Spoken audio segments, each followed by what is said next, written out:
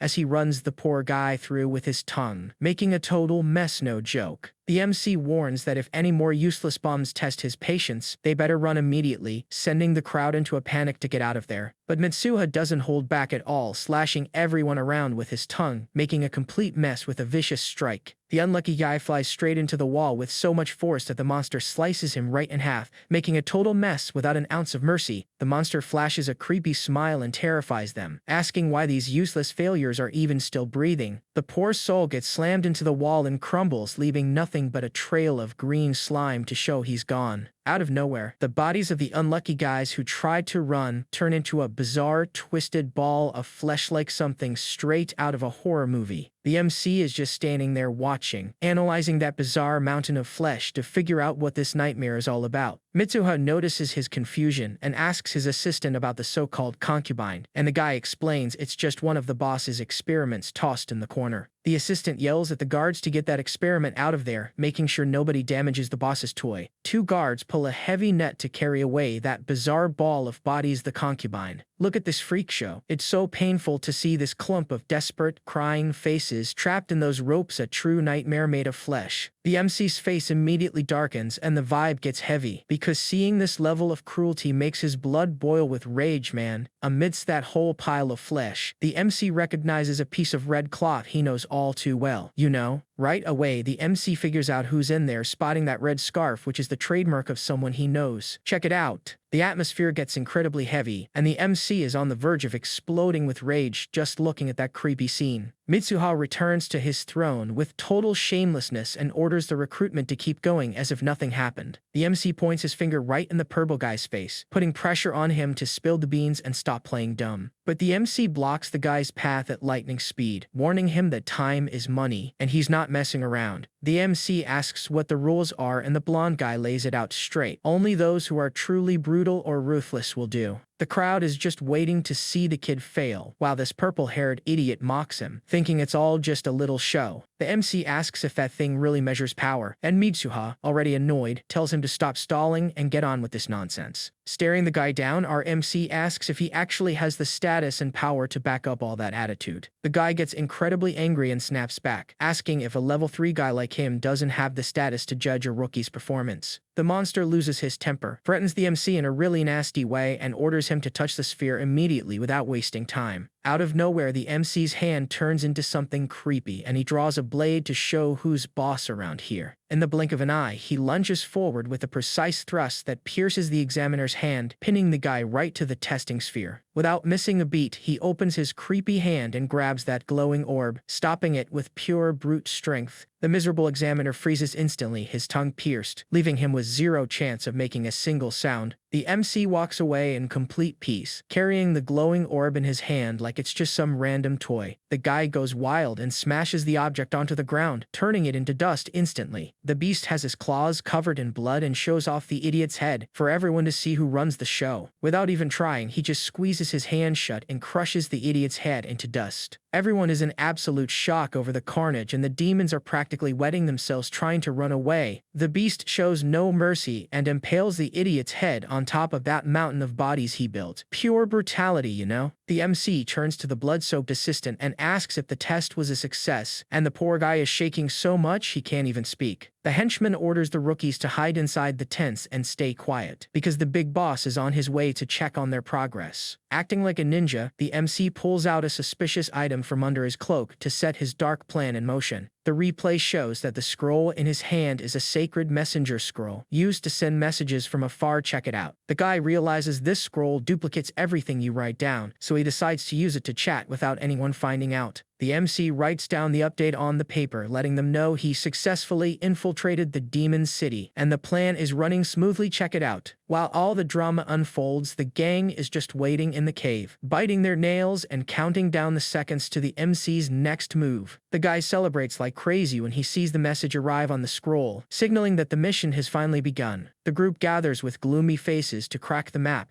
and figure out the next step in this whole crazy plan. The MC is already closing in, wanting to dig up some dirt on the big boss so he can jump in and finish this game once and for all. Back at the camp, a big brute keeps asking his buddy where the rookie is, whom the boss is dying to find. The MC channels his power into his hand and writes on the scroll with pure skill, without even needing to touch the paper total masterclass. As they make their way over, the sidekick asks about searching the rookie, but the big guy admits he didn't even have the guts to lay a finger on him. The big guy struts through the curtain acting like a total boss, and tells the rookie to get ready for the pat-down right now. Our boy tosses his cloak aside, revealing his shredded physique, and dares the big guy to come take a closer look to see if he's hiding anything. The big guy starts patting down the MC ruthlessly, feeling all over to see if he can find anything hidden. Finding nothing suspicious, the brute loses his patience and shoves the clothes back so our MC can get dressed already. After getting searched, the MC lets out a smirk, leaving the brute completely clueless. The sneaky guy had actually shoved the scroll right into his own flesh, hiding it under the skin of his arm with zero shame. The madman activates his healing power, seals the wound in his flesh, and hides the scroll so nobody would find a thing during the search. The old church bell starts tolling frantically, warning everyone that things are about to get seriously heavy. The lookout warns that things have gone sideways inside, and the boss orders his goon to get lost immediately. Our guy is in full detective mode, scanning the hall with his eyes to find any hidden clues in this creepy place. Our MC stares at his arm and gets straight to the point with Sierre, wanting to know if this nonsense is what they used his limb for. The sound of a creepy piano fills the ruined church as the MC stands face to face with the big boss. The big boss is there channeling his inner pianist, playing a macabre tune while trying to suppress his bloodlust in a room that is pure chaos. The guy is tickling the ivories like a master pianist, trying his best not to completely lose his mind in this tense atmosphere. The MC doesn't say a word, completely locked in on the eerie rhythm the big boss is playing amidst the destruction. The music keeps going and the scene turns into a bizarre duel between the MC and the big boss, both hammering the keys ruthlessly. The big boss abruptly stops playing, stares down the MC, and flat out says, "So you finally decided to show your face, huh?" He admits that playing the piano is the only thing keeping his bloodlust in check. Otherwise, he would have turned into an uncontrollable monster right then and there. The big boss keeps it real and says this is just a job interview so he can drop his guard and relax, buddy. The big boss teases our MC and asks if he has any questions before joining the demon crew. Our guy says he's chill but wants to know what's up with the dude having to suppress his killer instincts just to keep from losing his mind. The big boss claims to be a sophisticated and polite gentleman. Meanwhile, his henchman in the background is about to chop some poor guy's head off without a shred of mercy. The MC points out that instinct can't be controlled, saying demons are literally made to destroy everything in their path, plain and simple. The big boss admits that this bloodlust comes from the Emperor, but swears up and down that he is different from the rest of that crowd. The guy pretends to be all civilized, but just look at the absolute massacre happening in the background as a silhouette shreds everyone in pure chaotic style. The big boss cuts the small talk and throws out a cheeky question,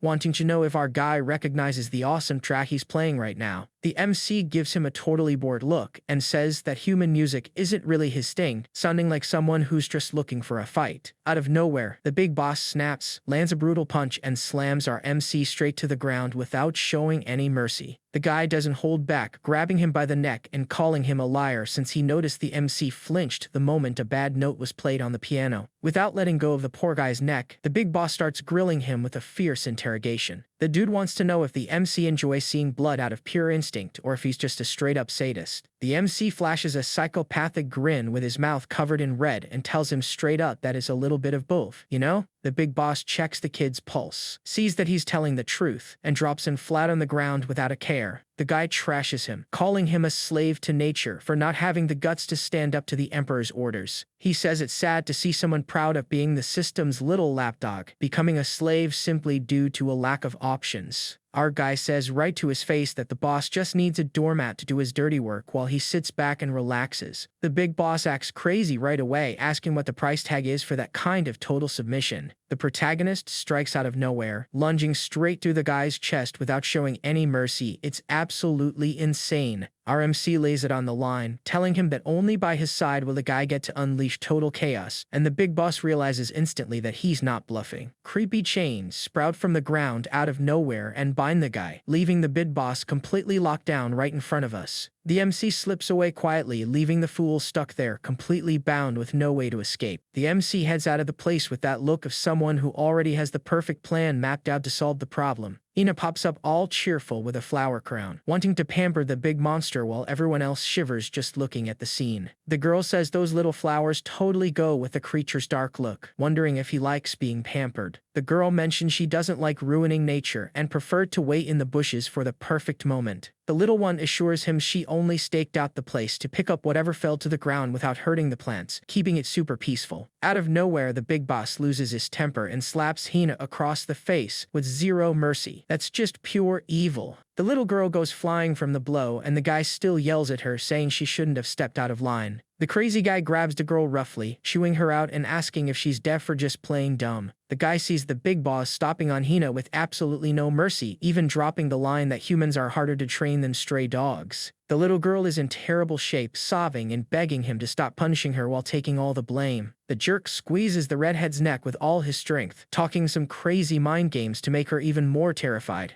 This monster lifts the girl by her neck in the most cowardly move ever, even forbidding the little one from calling him dad. What a complete jerk. The big boss looks at the girl with pure hatred, telling her she is nothing more than disposable trash. The beast shows up at the door spitting fire, ready to cause absolute chaos, while our MC just watches the whole thing unfold, cool as a cucumber. The guy lets go of the girl and immediately starts acting wild, saying that today is the perfect day to face this dragon. The crazy guy orders Hina to go back to the dungeon by herself, and the poor girl quietly obeys, not even having the strength to fight back. After giving the recruit his seal of approval, the boss tells his henchmen straight up to drag the kid back to his post. The MC and his partner sneak out of the hall just as the tension in the room starts getting incredibly heavy. The MC keeps walking with that look of someone who is plotting something massive, staying super calm while analyzing every little detail around him. He takes one last look as Hina turns around and walks away, looking totally depressed. The dragon is flying around in a total panic, trying to figure out where Lilo and the rest of the crew ran off to, because if this job fails, he is going to be in deep trouble. The big boss climbs to the top of the tower to cause absolute mayhem, standing ready to face whatever comes his way. It is totally insane. The beast literally tears a massive block of stone right out of the tower structure. No joke. The guy has pure rage in his eyes and hurls that massive boulder flying straight at them, showing absolutely no mercy. Out of nowhere, the MC senses a sinister energy coming from the top of the church and immediately goes on high alert. Jair unleashes an insane amount of power that shakes the entire city right down to its foundations, man. The beast spots the massive rock flying straight towards him and braces for impact, you know what I mean? The crash is absolutely insane, and the blinding flash of light covers everything. Things just got crazy. The boulder hits him dead on, and the dragon loses total control, falling from the sky like a bag of bricks. It is game over for the beast, as he gets wiped out, falling straight through the clouds without even getting close to a win. The MC is just watching it all play out, already plotting a way to get that arm back and level up once and for all. There is a lackey there kissing up to Jair, but the big boss immediately shuts down the hype and orders everyone to keep their eyes peeled and guard the area. Just look at the level of discipline these guys have. Our MC does not even blink as he analyzes every single move of this troop, waiting for the perfect moment to strike. The MC sets up a sneaky ambush with his dark thorns while tracking every step of the guards who are just slacking off around there. The guys step on the thorns and think it is just a minor scratch, having no idea that the MC is already lurking in the shadows, ready to crash their party. The Shadow Serpent points out that their energy is being drained so subtly that they do not even realize the trouble they are in. The MC is tracking every step of the patrol, mapping out the entire area to hunt down these guys from the shadows. The MC knows the boss is not stupid and is playing his cards close to his chest, using a ton of alternative routes to throw everyone off. He decides to bide his time and plan his next move, but a tiny little flower falls right in the middle of his map out of nowhere. The MC picks up the little purple flower and just stares at it, trying to figure out what this mystery is all about. Zoom in on Hina, who is absolutely overwhelmed with sadness, trying her hardest to hold back her tears, poor thing. Little Hina is left all alone, chained up in the straw and living through absolute misery in the dark dungeon. The little girl gets startled by a shadow at the bars and immediately demands to know who is sneaking into her space like that. The MC gently hands her the flowers, telling her he brought this little gift just to cheer her up. Her face lights up instantly and she flashes a massive smile, no joke. The girl rushes toward the entrance thinking the old man threw away the gift, while our hero stands there confused, looking at the wide-open gate. He asks her a tough question, wanting to know how on earth a human could ever call that awful demon her father. Ina flashes a bright smile, saying that he is the sweetest guy in the world, comparing him to the kind of love only a parent could give. The little girl says the collar is just so she does not get lost, adding that the old man only gets rough when she messes up.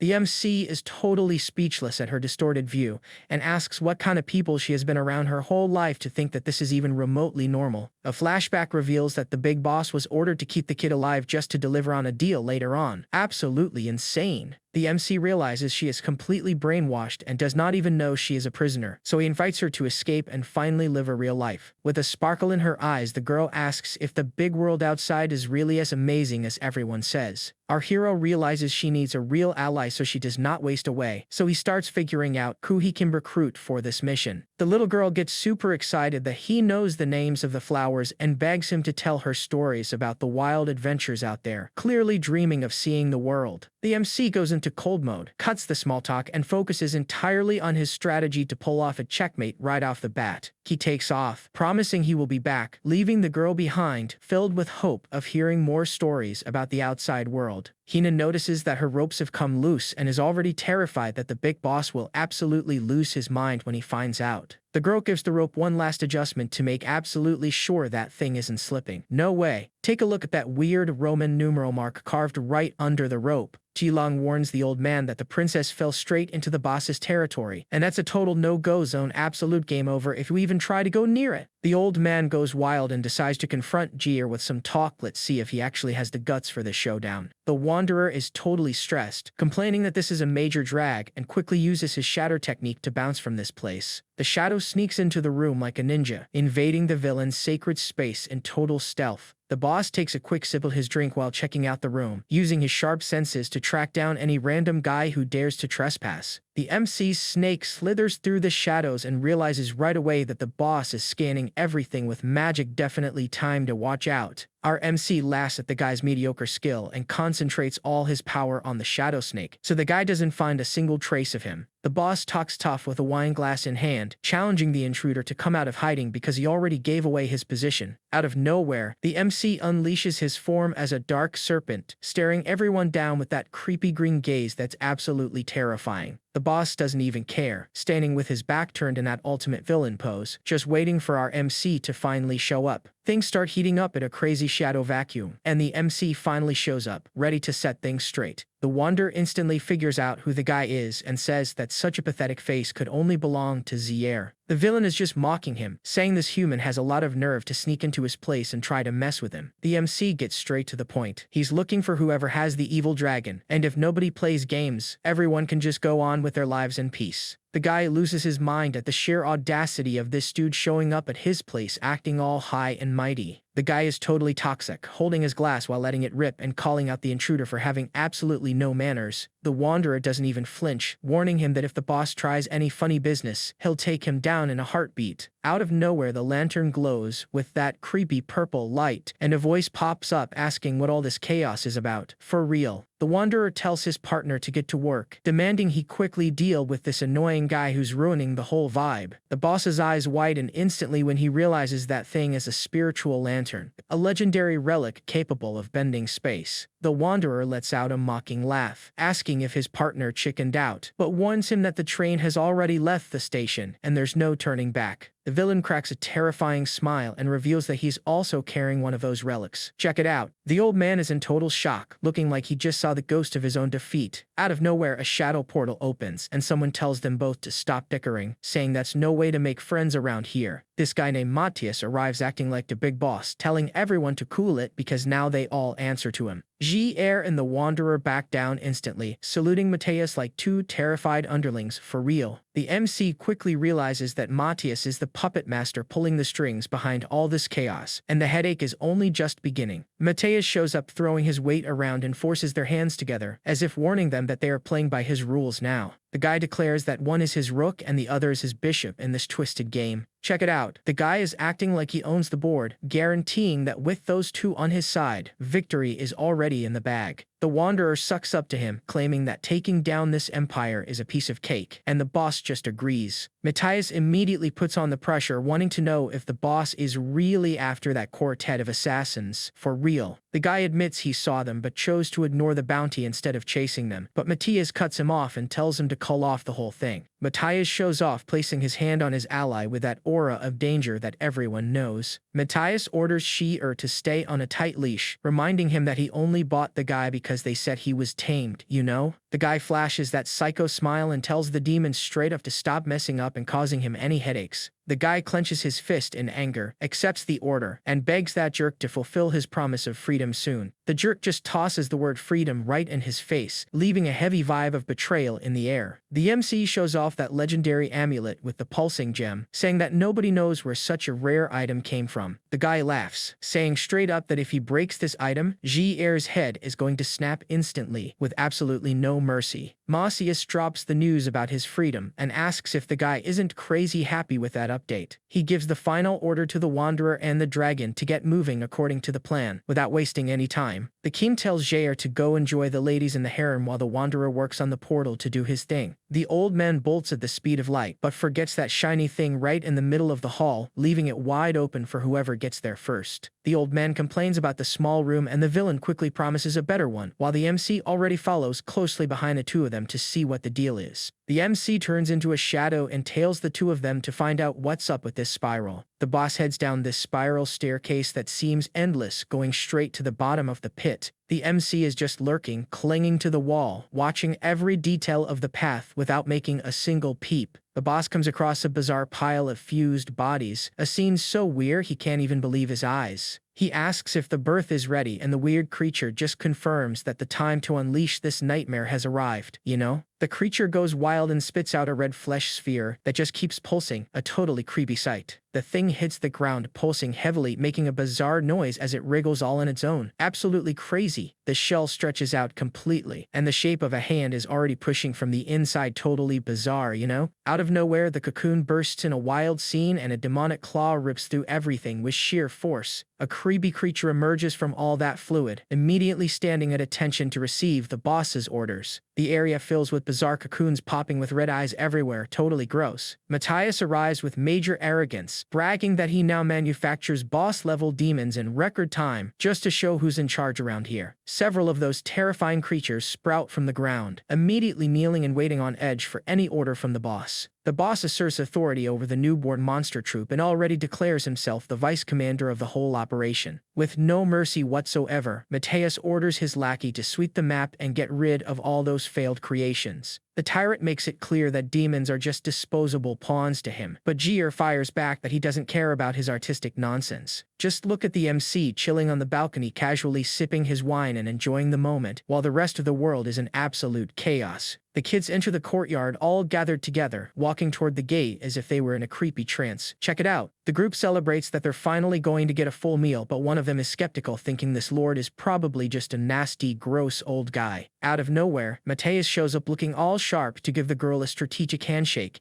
a total masterstroke. The guy arrives with that smooth politician talk, leaving the girl completely hypnotized by his fake charisma. The girl acts shy and asks if he's the noble who saved everyone, and the guy just confirms it with a totally straight face, man. The ladies go crazy over his style, thinking the guy is so classy compared to those brutes from the new dynasty. The girls are overwhelmed with gratitude, and one of them even throws herself at him, boldly wanting to become the MC's personal helper. Matthias cracks that cynical smile and tells the girls to crowd around just to watch the show. The girls look at him, but the spark in their eyes vanishes instantly and pure terror starts hitting them hard. The guy gets close and touches the girl, leaving the poor thing in absolute panic from the unexpected touch. The girl loses her mind and lets out a desperate scream that echoes everywhere, man. Matthias grabs them all without mercy, turning the orphans into that creepy goo to use as paint for his bizarre creations, you know? The crazy guy turns all those people into a bizarre ink mass to draw his creations, total psycho-villain behavior. The Wanderer pulls out the underworld lantern and starts draining everyone's life force with absolutely no mercy. How wild is that? Things get creepy when that purple energy pours out of the lantern and devours the rest of the girl's life force with absolutely no mercy. The MC glares at them with this creepy shadow that is clearly pure power. Things are getting way too tense for the demons nearby. The king tells him to treat the doll well and calmly leaves to enjoy his ball. The boss leaves the scene, putting 2 guards at the door just to keep an eye on everyone's movement. The guy is just watching, looking at this pile of bodies, totally shocked by the horror movie scene they set up there. The MC goes wild trying to heal all those people, but he's really just testing if it's even possible to save anyone from this mess. Forget about it. You know, the spell is way too strong and this mutation won't budge at all. The MC realized that Macia's seal fused everyone into one bizarre mass, so saving them one by one is a no-go, it's all or nothing. The MC's eyes change instantly and his anger levels up when he realizes the villain had absolutely no mercy with what he did. The boss shows up kicking everything and throws the little redhead girl to the ground with absolutely no mercy, man. From afar, our hero just watches as the vice commander demands the girl show off the mark on her neck right now. Hina tightly squeezes that pendant with the engraved numbers, holding back tears while the terror unfolds. The MC freezes instantly when he realizes Hina's mark is identical to his. It was a huge shock because he swore he was the only one with this seal. The boss is ticked off, grumbling that the girl is hiding an insane power, while he remains just a puppet with no freedom. Little Hina puts a flower crown on the monster, and the heavy atmosphere gets a creepy break. She says straight up that her fear of being free is real, because that way she'd never see this monster's face again, you know? The monster is staring at the little girl with those scary red eyes, using only the flower crown to try and keep control of the situation. The MC cuts the small talk and tells the girl to run and clear the area while he focuses on leveling up, and she obeys at the speed of light. The little girl clenches her hand tightly, dealing with the pain but ready to face whatever comes her way. Out of nowhere, a creepy energy explodes from the girl, and she blows that entire wall of bodies to pieces, shattering everything with no mercy. Totally covered in fluid, she stares at the disaster looking completely unfazed. With that bizarre collar on her neck and a grumpy look, the girl totally ignores the insane destruction she just caused. The MC doesn't even flinch, just focusing on the damage the girl caused while sizing up the real level of this whole freaky situation. Things get insane when her mark bursts, summoning that bizarre monster from Happiness Day that's ready to wreck everything.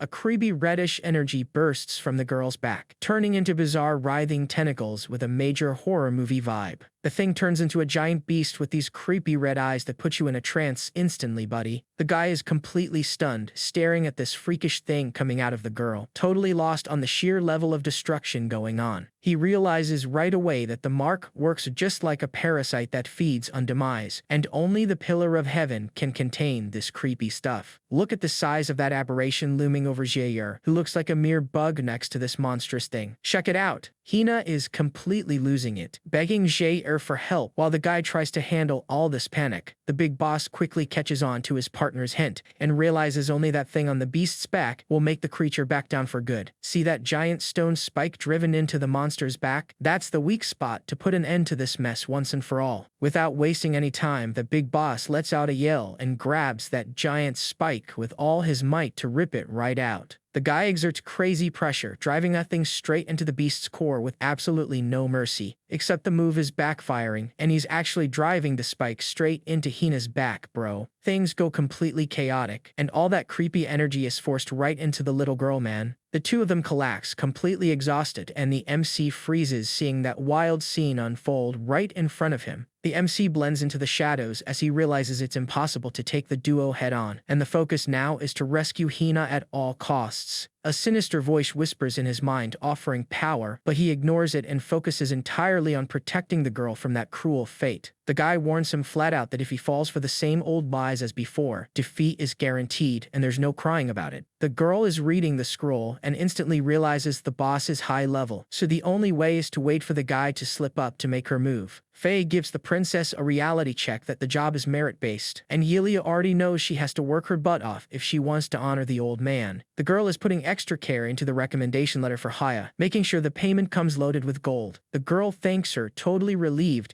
and her buddy is already celebrating, convinced the king is going to give her a raise after this. The guys are super hyped up, each already planning out a future complete with a mansion for their folks and a noble title to flex. But the commander totally ruins their vibe, giving them a reality check that planning the future mid-war is just asking to meet an early end. Everyone freezes instantly. The three of them tense up and hold their breath so they don't make a single peep after that creepy warning. The boss and the princess can barely hold back their laughter seeing the guys embarrass themselves so badly. While the chaos unfolds, Matthias is elegantly playing chess, calculating how he's going to mess with everyone on the chessboard of life. He's calculating everything, watching his army grow in secret in Nu while preparing to strike. Take a look at Princess Yvette. Even though she's not good for much, she's going to end up in our MC's web of manipulation. You can bet on it. The king is furious because Barnier, the one who handed Gr over on a silver platter, just vanished without a trace. A major flashback hits, and we go back 1 year, right to the ruins of Bailu City to understand the whole drama. The lackey anxiously asks if the Demon King is going to show up, and Matthias just says the guy is classy and his word is law. Suddenly, this bizarre object covered in creepy designs stops right in front of Matthias. The guy is totally chill, staring into space with a look that says he's just planning his next evil move. Dude, check out the vibe of the guy running the whole show sitting on the throne just waiting for his lackey to come pick up his toy. The guy grabs the item and goes to meet the big boss, marching steadily toward the throne. Real talk, the king is totally busted up and only the MC's Mark can sew a new arm onto him, you know? Check out the nerve of this guy handing over Gurun's arm on a silver platter like it's just some little gift to seal the deal. But the king turns his nose up at the gift, flat out saying his grudge is too deep and he wants nothing to do with anything that came from that guy. Matthias freezes on the spot, processing how the guy totally shut down his offer, and now things have gotten seriously tense in the room. The guy backs down and apologizes, but already lines up a request for a future favor to make sure he stays in the big boss's good graces. The guy moves a piece on the chessboard and thanks Haya for not wiping out everyone in the past. Get it? Hawa gets a weight off his chest and says the killing is over, forgiving everyone from the ancient lineage. Matthias cracks a sadistic smile and warns that the game is on, so now it's do or die for everyone. Hina is just chilling, doodling stick figures on her prison wall while chaos breaks loose. The girl turns around with that crazy little smile celebrating that our MC has finally shown up. The MC makes quite an entrance, completely wrapped in that creepy aura that puts pressure on anyone. The guy has that spaced out look, totally disconnected from reality as he stares at the drawings. The MC spots that doodle on the wall of 3 people holding hands and just stares at it, completely hypnotized by the drawing. Little Hina comes over excited, asking if our MC has any gossip or epic stories to share from the outside world. You know? The MC brings up Bailu, and she remembers her dad's stories, describing the city as the most luxurious place ever. The guy dives deep into a dark flashback, remembering a time that's never coming back. The guy admits he was reminded of someone from his past who is practically a carbon copy of the little girl. The story flashes back 33 years, straight to that legendary, luxurious Bailu city everyone talks about. Check out the grandeur of this place from above. The MC says his very first memory is this autumn storm hitting the city. The storm pours down mercilessly, soaking every corner of this eerie city. Even with this downpour, people don't stop moving between the city's massive buildings. The flashback starts with a real tug at the heartstrings, showing the newborn MC being held by his parents in the middle of all this chaos. Check it out. He remembers that during his childhood, his mom's hands were always stained purple from her hard work with dyeing, you know? The little guy is mesmerized, watching the rain fall and trying to catch the drops, without a clue about the tragedy that lies ahead. Meanwhile, his old man keeps coughing his lungs out from the soot of that forge. The guy's lungs are crying out for help. The neighbors are toxic, talking behind his back that the kid is nothing but dead weight who doesn't make a sound. His dad steps in to protect the kid from the crowd, but everyone couldn't care less about his arguments, you know? They're totally worked up, saying taxes went way up just to fund the fight against the rebels from Anya. His mom is in a bad place, admitting the family's survival is hanging by a thread, but his dad tries to stay focused so he doesn't lose it in sheer despair. Even seeing the chaotic situation, the kid cracks a bright smile, completely unbothered by the danger. The kid clings to his parents' legs, trying to cheer them up even as chaos rages outside. His dad strokes the little guy's hair, both flashing big smiles, enjoying a moment of peace while the world crumbles outside. His mom hands the boy some change, telling him to get the cheapest bread he can find at the stand, a classic sign of living in total poverty. Everyone's gossiping that Haya's rebellion in Ania already has an army of thousands wreaking havoc on the city. The MC is walking through the alley soaking wet, holding onto his food to survive as the rain pours down hard, you know? The kid hears a loud noise from the alley and quickly spins around to see what's going on. Out of nowhere, some guy is just tossing coins against the wall in a totally bored vibe as the weather gets gloomier. The MC stares at that snobbish guy in the rain, already sensing a serious rivalry brewing. The kid shields the small package of fruit against his chest so this annoying rain doesn't ruin it. That stuck-up guy gives him a disgusted look and asks what's up with his kid who won't even speak. In pure innocence, the kid smiles and holds out one of the loaves of bread to the guy, trying to ease the tension in the rain. With that soggy bread in his hand, the boy tries to be nice and offer some grub to the stressed-out guy. The guy takes it, completely freezes, and stands there speechless, not even knowing how to react to this unexpected kindness. The MC doesn't waste any time, turns his back, and walks away in the rain while the other guy is left standing there, lost with food in his hand. The guy spots a figure hiding in the alley watching the MC walk away in the rain. Two grown guys corner the kid, putting the pressure on him and demanding he hand over his wallet right now or face some major trouble. The kid doesn't even flinch, turns to the thugs and says, "Are you really gonna pick on the weak, you trash?" His partner tenses up, steps in front of the MC, and puts those thugs in their place with the confidence of someone who isn't afraid of a fight. The thugs are just laughing it off, flat out saying that around here, might makes right, no negotiations. The guy keeps his cool and says that survival of the fittest is for uncivilized people. He drops the truth that real civilization is built on the strong protecting the weak, just like his old man taught him. The thugs completely lose their patience, drawing their knives and telling the MC to shut his mouth if he doesn't want to get hurt right now. The MC doesn't even pay attention to these fools and unleashes this creepy aura that scares them half to death instantly. The thugs freeze on the spot, completely humbled, terrified by the MC's level of power. All the MC has to do is release this demonic aura for them to run away and drop their knives on the ground. Pure shock. The MC stands there frozen, jaw dropped, unable to believe the scene that just unfolded in front of him. The fancy guy says there's no need to thank him because his job is exactly to protect those who can't defend themselves. The guy cracks a half smile and says that food is more than enough for payment. The rain doesn't let up, battering the stone city and making the atmosphere incredibly heavy. From then on, the two of them became inseparable, becoming a dynamic duo and sharing food while the rain pelted their faces. The kids made the most of the cold to goof around before life demanded a heavy price. The good old days when the MC and his partner just chilled, having fun playing ball and forgetting about the world outside. The MC and his partner were just relaxing by the riverbank, enjoying the sun, without a single clue about the drama that was coming. Back to the present, where the two of them appear running through the storm at top speed to keep up the momentum. Out of breath, the noble asks where the MC is dragging him so fast and what is so crazy that they just have to see. The guys arrive at a packed plaza where everyone has their eyes glued to this creepy gallows set up in the middle of nowhere. The rich kid is whining about how he hates crowds and would easily prefer 1,000 times over to be locked in his library reading his books. Talk about a drama queen. Then the MC gives it to his buddy, straight, pointing right at the poor sucker waiting on the gallows. "Look who's swinging on the rope over there." That guy completely ruined his own life after getting caught stealing from everyone. The guy is gasping for air, thrashing around on the rope, in pure panic as his time is running out. The guy is losing his breath, struggling on the rope in sheer terror as his light goes out for good. The MC smirks, totally down to watch the drama unfold during the fool's final moments. The noble is completely shocked, covering his mouth in horror at such an unprecedented, brutal sight. The guy couldn't handle it, turning his back to the wall and feeling sick, totally losing it in a major downer. The guy is in deep shock, swearing he'll never step foot there again and begging the MC to promise he'll bounce too. Walking in the rain, the MC thinks about how messed up this world is and vows to turn everything upside down once he gets some real power. Look at this contrast. The rain is pouring down on the wooden shacks while the castle up high looks like an otherworldly palace. What a crazy difference. Out of nowhere, the wall starts cracking all over as if some beast is trying to burst right through it. From the rubble, a hand reaches out holding an ornate orb that is super eye-catching. The MC grabs the thing and the rich kid takes off, saying he needs to grab dinner but promising the fun continues tomorrow. The MC is in total stealth mode, eavesdropping on some merchants, funding rebel beef while the war vibes are heating up, you know? The rich kid arrives home all dressed up, and the butler drops the news that his old man is waiting in the study for a very unpleasant talk. The old man wastes no time and starts tearing into the kid, complaining that he's slacking off way too much on his studies. The old man looks at him and throws it in his face that he has noble blood, so he's strictly forbidden from hanging out with low-class street folk. The old man drops the hammer, giving the kid 7 days to memorize that massive book of laws, and locking him inside without letting him say a peep. Right after, the old man takes off at lightning speed, ordering the carriage to be ready because his meeting with the nobles is super urgent. Out of nowhere, this mysterious sphere starts floating on its own, as if it has a mind of its own and is plotting something secret. The kid ignores his dad's scolding and uses the rainy day to play with this weird thing that's floating on its own. The guard doesn't even waste time talking, giving the kid a rough shove and telling him to get lost right away. The blow was so hard that the kid hit the dirt and that bizarre sphere went rolling away. The kid dives headfirst into the mud like crazy to rescue that weird sphere before it disappears for good. The kid freezes the moment he looks up, and pure terror takes over his body, you know what I mean? The guards show up looking for trouble, rounding everyone up and claiming they were all in league with the rebels. The guards kick the door open, dragging the kid's parents away while he bursts into tears, totally helpless to do anything about it. Things turn into complete chaos as the guards show no mercy and the kid stands frozen, watching his world crumble right in front of him. They drag his folks to the cart and the kid tries to run after them but takes a nasty spill, losing the spear in the downpour. The round table is getting heated. They want to drop a heavy punishment to keep everyone in line, and they're just waiting for Hoya's dad to give the final word. The old man is thinking it over, realizing that wiping out over 100 people at once is a pretty extreme move just to keep control. The old man sits there in absolute silence, digesting the weight of this awful choice while the room gets super tense. Truth is, the guy is backed into a corner and thinks the only way out is to do something crazy like this. If he doesn't put a stop to this rebellion soon, the war is going to turn into a nightmare, leaving nothing but ashes behind. With zero mercy, he sends everyone to the gallows in the pouring rain, deciding that making a harsh example of them is the only way to keep control. Surrounded by total chaos and despair, the kid pushes forward through the rain, desperately trying to save his family from this awful fate. The kid watches, screaming his lungs out as his parents meet their end in the most unfair way right there, you know? The kid is completely devastated, crying like a baby in the pouring rain while letting out a scream of absolute agony that breaks your heart. For real. The kid is trying to hold his parents up in the pouring rain, stopping the worst from happening. One guard tries to confront the kid, but his partner tells him to just let it slide. The guards are making a sick bet to see if the kid survives the storm. Pure cruelty. These guys are betting on how long the kid can actually handle this nightmare. While the world is falling apart outside, the MC is locked away studying in silence. The MC realizes the weather is turning and the world will be swallowed by the storm. The butler pops up saying the kid stays locked in until he finishes his father's task. But the kid ignores him and takes off, feeling like things are about to get crazy. Out of nowhere, a massive shadow blocks the kid's path. The vibe just got heavy. That guy with the mustache keeps it real, saying nobody is leaving this place today. The tension is high, the rain is pouring, and they stare each other down with cold eyes. It is bizarre, several bodies swinging up high while the storm rages on without mercy. The kid tries to stand his ground in the mud as the storm punishes every step he takes. The kid is completely broken, holding on to everything with shaking hands, refusing to let go. His parents are up there, lifeless, in a scene that would break anyone's heart. In the middle of the flood, his parents beg the kid to let go and move on. So sad. His mom begs him to stop crying while his dad screams his name, pure agony. The kid is totally frozen, shaking like a leaf, and pushing through the pouring rain. He can't take it anymore and his legs finally give out in the mud. Pure desperation hits and he faceplants into the mud, losing all his composure. There was no way around it. The impact was too much and he hit the dirt hard. The kid collapses into the mud, completely powerless to fight back against this cruelty. The MC lets out a scream of pure agony watching his life fall apart. While the figures just stand there, the kid is left in the mud, totally broken. The guy in charge starts trash talking, calling the kid a piece of useless junk. The tyrant shows no mercy and says if the brat survives, he'll pay his tab. Then the guy tells the brat to get lost and disappear before things get worse. Out of nowhere, a yellow aura flares and the kid grabs the soldier's boot. The guy freaks out, yelling at the brat to let go of his leg right now. The big guy struggles while the bodies above just sway in the pouring rain. Blinded by rage, the MC goes for a lethal bite to the guard's neck. No mercy. The guys are in total shock watching this insane scene go down right in front of them. They're fueled by hate, pulling their blades to take the kid out for good. The dude passes out in his own blood while the MC stands up holding the knife. A massive tank charges in with a giant hammer, ready to crush the kid. The guy takes a brutal hit to the face and coughs up a lung. For real. The impact sends him flying and his weapon goes soaring away in a blink. The parents are left hanging in the storm while the kid drops, completely wrecked. The boy is destroyed, lying in the mud with zero strength left. What a disaster. 3 archers aim with pure malice, ready to fry the kid without a second thought. The boy wakes up groggy on the ground, eyes wide open from pure trauma and fear. The kid doesn't care. He jumps up at lightning speed and bolts to avoid being skewered. But it's too late. A direct arrow hits his back and blood goes flying everywhere. even full of holes. The kid dives into a dark alley and takes off, vanishing into the mist. They lose their minds because the target got away, and now they're splitting up to hunt him. The storm is washing this rotten city, while the weather weighs heavy on the wooden roofs. The kid is dragging himself through the rain with an arrow in his back. Pure agony, guys. The guy runs into this bunch of miserable wretches, dumped in the mud in the middle of the street. There is a poor soul on the ground begging for mercy, just wanting to die already. Bizarre. Suddenly, a sinister voice whispers to the MC to end that suffering once and for all. The entity opens a terrifying maw and says draining lives is the only way to save the weak. The creature says it is his partner for life, his true north, and actually a part of who he is. The MC chokes the old man with pure hate while he begs for mercy, and he hits him with a cold question. The MC's eyes turn into that dark purple light, showing his inner demon has finally taken control. The thing says the choice was all his, but the kid is in total denial, crying and swearing he is innocent. The creature tells the MC to stop the drama, either step up and dominate or die like his parents. The guy loses it, asking if he was born just to suffer, while the shadow monster keeps fueling his hate. The entity is in his head, pressuring him to accept the dark power and wreak havoc without mercy. The entity pushes his mind for an answer, while the MC gives that psycho look ready to unleash hell. The guards search the dump with disgust, terrified of catching some weird disease from the people living there. The armored guard runs into that guy face down in the mud and gets totally weirded out, man. The dude draws his chrome blade at lightning speed and slashes through the rain.